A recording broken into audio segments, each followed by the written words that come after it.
questions, and I wish they were here as well. It would be nice to have them here, so maybe county manager could visit with them about some of these concerns and questions. I'm careful here, because I don't want people more pissed off at me than they already are. No, I don't know if they get pissed off. They don't get that much.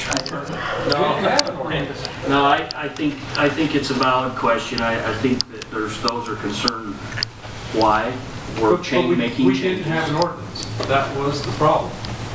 We- What was the ordinance Well, number of the ordinance we had? That's a good point, Mark. The council had taken a vote, and it was never codified. We were coming back to get it codified, and the majority of the council didn't agree that we should have it the way it was. So there's going to be one, we just don't. Yes. But as of right There now, will be one. Yeah. if I hurry and go file for a permit, I don't have to do fire sprinklers. Sounds like That was the that's question I case to had me. too. Is that what happens, or just construction That's stop? exactly what's happening. There is no fire sprinkler ordinance right now. So it's imperative that we get that handled very quickly. So to me, yeah, I think it needs to be like ASAP. Ernie brought up the point of 96% success rate or whatever. Just in the last 2, maybe 3 months, we've had 2 fires. One at the Commons, sprinklers put it out. One at the Prestige, the assisted living, sprinklers put it out. I mean, those could have been lots. Well, I think we do have a sprinkler ordinance as it relates to commercial properties and residential, over residential. They're still required to have sprinklers. Okay. But It's We not do? done by ordinance, it's actually done by the fire code. Yeah. So by international fire code, we do. But not the residential one is the one that we're Under the R3 structure. And part of the problem we had, Mark, is with the urban interface map, is we had, in some cases, that map, the dividing line went right down the road, and on one side of the road we required sprinklers, and on the other side of the road wasn't required. We needed to clean that up. That's why I think the map should have been done to take care of some of the issues. good. Does the Wildland Urban, does the Wildland Urban Interface code require sprinklers, or is that what part of the issue is that now the building department gets to make the decision on whether a residential structure requires sprinklers In the wildland interface, the decision will be made by both the fire and the buildings. The fire will look at the roads, the fire flow, the surroundings, the defensible space, and the buildings will do the score sheet on the building alone. And then they'll total up, and if it meets, is it moderate or high, that sprinkler is triggered. Well, it varies on the type of construction that's actually there. You can actually build right Yeah, out but of a sprinkler. once you end up with a score, then that determines whether the sprinkler or not, is it not? It helps. Yeah. I guess that's all. Oh, about the other construction and stuff too, though. I don't care if you double sheetrock, triple sheetrock, whatever. You still have the contents and everything, and you'd be surprised what people fit in these houses. Like somebody once said 80% of the people live like those hoarders, but that's neither here nor there. But it's bumped up to 90 now. 90. But yeah, Right. you can do whatever you want with the construction. But the bottom line is the safety of the occupants and our safety. But, I mean, if there's little kids in there, there was one back east somewhere a couple months ago that killed 6 kids. A structure fire. 9 kids in the family, 6 of them died. I mean, they saved lives, so thanks. Thanks, Mark. If you don't mind, I wouldn't mind saying something. I'm not getting crossover. No, you're good right there. I think a lot of the issues come from me making comments about fire sprinklers. That's why all these guys are here today. I'm going to take you back to 2002 when Steve Ivey was writing these ordinances or trying to get them passed. My understanding is the ordinance was never, ever codified in Wasatch County. However, as time went on, people were forced, myself included, to put fire sprinklers in, even when we fit into the criteria of what fire code, how it was stated. The council, dating clear back to 2002, has never adopted an ordinance. That answers your question, Mark. Since the fire department and the fire sprinkler issue started, we all agree that it's a life safety issue. Are they good? Absolutely. Are they enforced? No. Even after the fire sprinklers are put in, the majority of people that I have talked to turn them off. Does it really help the firemen? No. It doesn't, in my opinion, because it's not enforced. I agree that there needs to be some life safety issues. However, it needs to be done in a legal way, not anyone's interpretation off of the fire code, the National Fire Code. It's a county ordinance that needs to be adopted. You guys are the ones that make that ordinance. We follow it. Thank you. Others?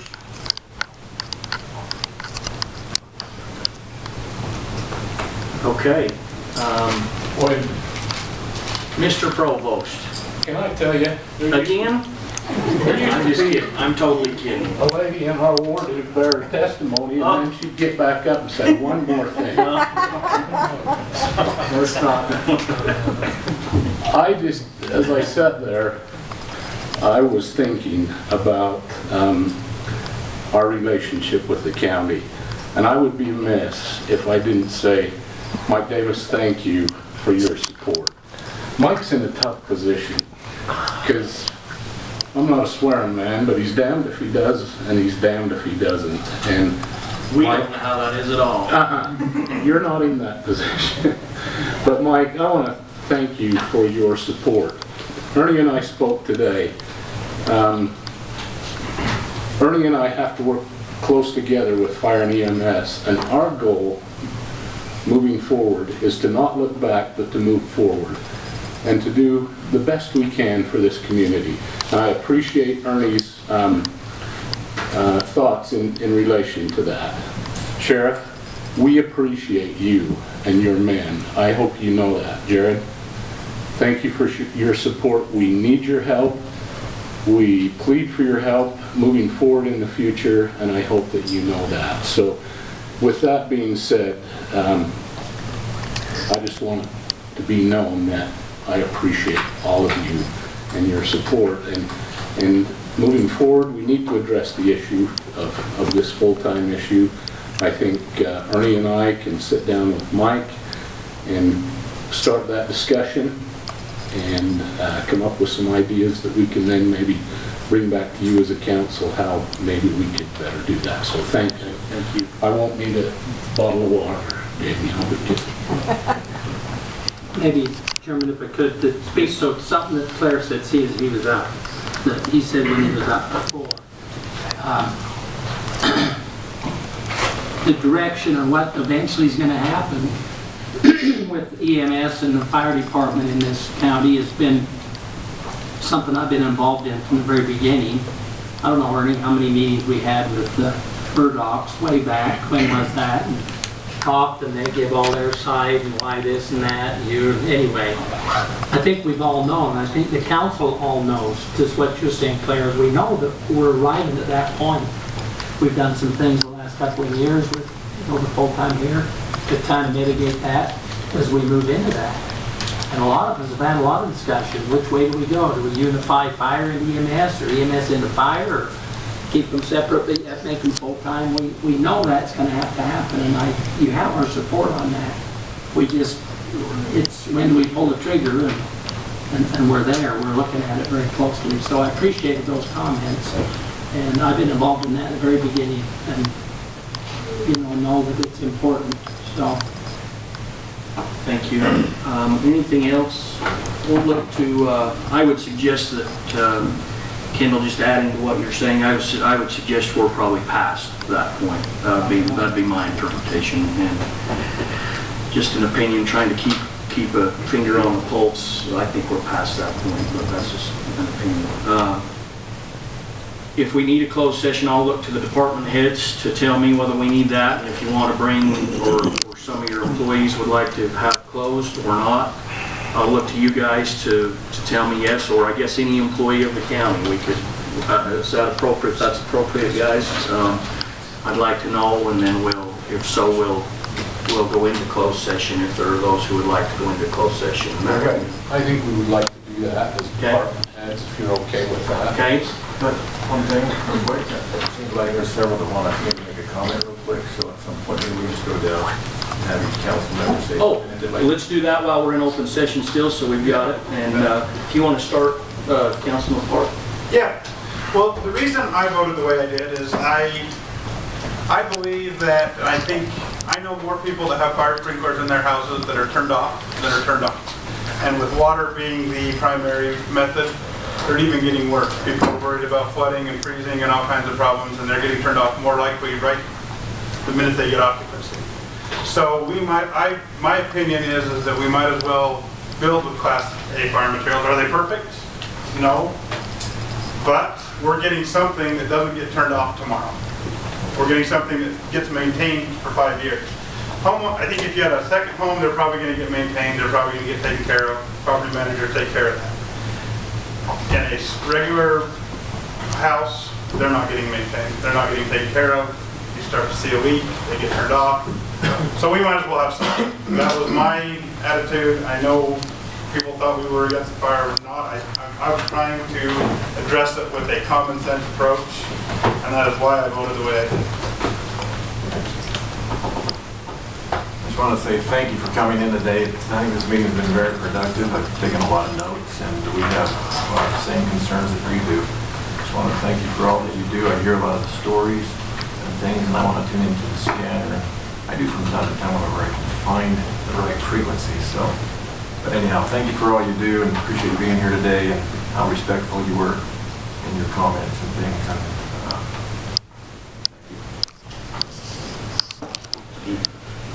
I'd just like to say, I see there's a need for the fire sprinklers. I see the sheriff's point on the enforcement. We gotta find a way of enforcing them. We don't want to require them and then not utilize them. And if we're gonna use Class A construction, I think we need to use the total package, not just parts of it as been done in the past. If we're gonna do it, let's do it all the way through and do it right. And I hope we can come up with some kind of solution to this. Because I went through some of the fire sprinkler ordinances around the state. There's many cities that don't even hesitate to require every structure to be fire sprinklers. I looked at the one down in Elk Ridge, that total, you can't build anything residentially in Elk Ridge in Utah County without a fire sprinkler in it. It don't matter what size the home is. That's the ordinance their city council passed. So we need to look at it and come up with something. Right now, we're in limbo. We don't have any place that I can see that sprinklers would be required in a residential structure. And we need to find a way of common medium between the two. Thanks. Mr. Critter. I think I made my comment on the support between the fire and EMS. And as it's been said, we've identified some areas with some of these ordinances we passed that we need to say the fire sprinkler piece of it, whatnot. We need to, as quickly as possible, get that and bring it back and take a look at it. Mr. Good. The ordinance I struggled with the most was 1701. Was about the one about right estates, really, is what we're talking about. Giving people the ability to build a structure and making an exception. And even before the vote and since the vote, that's the one vote that since I've been on council that I've worried about the most. Before I made it and then after I made it. I've thought about it every day.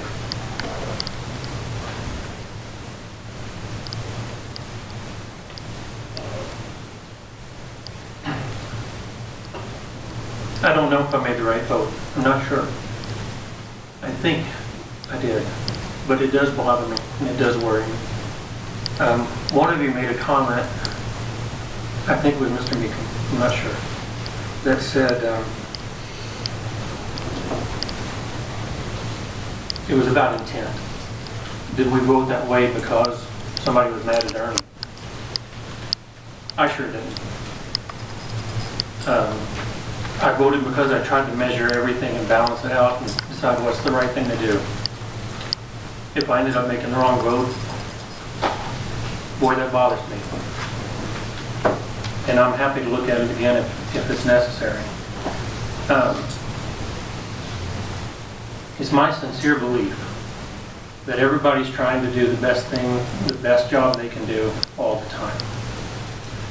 I think that you guys, fire, EMS, our first responders, and police, everybody says this, but it's really true. You're the heroes in our society, and we just don't treat you that way. Our budget for fire isn't what it should be. We should have newer trucks. I'd like to see an equipment replacement plan in place so that when a truck gets so many hours or so old, we just replace it. We don't try to keep going with duct tape and baling wire. That's something that really has bothered me since I've been on council. I don't like that we train up our police officers, our sheriff's deputies, and then we just train them up for some other county or some other city to pay them more money. I'm worried that we don't have a good, solid marriage between our EMS and fire. The EMS and fire guys are trying to do the best you can with the situation that has been created. I'd like to see us merge those together. Either I thought that the goal was to put the EMS in the fire district. There's been some talk about doing that. There's been some talk about taking the fire district and making it a department of the county. I guess both of those are a discussion to have.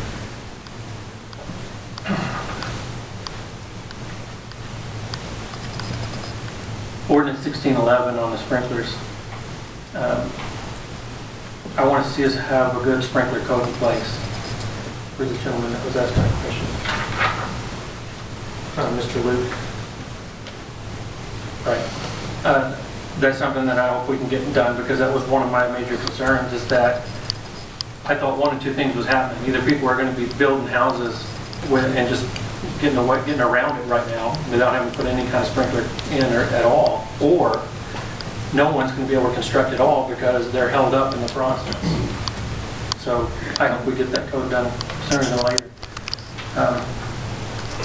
Everyone keep doing what you're doing, and we'll try to support you as best we can. There's a popular saying, or maybe not so popular saying, about drinking from the fire hydrant with full flow. And that's what I feel like I've been doing the last 3 weeks or so that I've been on this council, and particularly these issues are difficult. And so I'm trying to learn, I'll say that, I'm trying to figure it out and trying to make good decisions. But the one thing that I want to say as we all work through that process is response to Rebel Medical Center for patient transfers at North is how impressive all of you are. So that's all I have. Okay. Real quick recap. I think everybody kind of knows where I am. On the ordinances, I believe we have fire code officials and fire people in place that we should rely on what they have to say. I've said that from the beginning. That's what they do. It's their craft. And why we're taking others, I certainly can't rewrite the International Fire Code.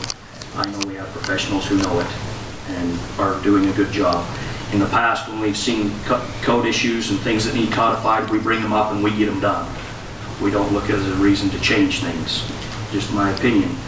Funding, all this makes a lot of good sense, but if we don't have the funding, we can't do it. We went for an increase a couple years ago when we met resistance like you can't believe, and the total dollar amount was minute. The percentage looked bad, but it was because the original amount was bad. We can't do it without funding. We just can't.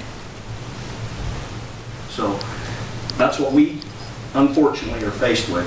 So we're going to have to, we've got to do it if this is really as important as we all say it is. Okay, with that we'll go to the We'll go to the closed session. Motion to go into executive session for personnel.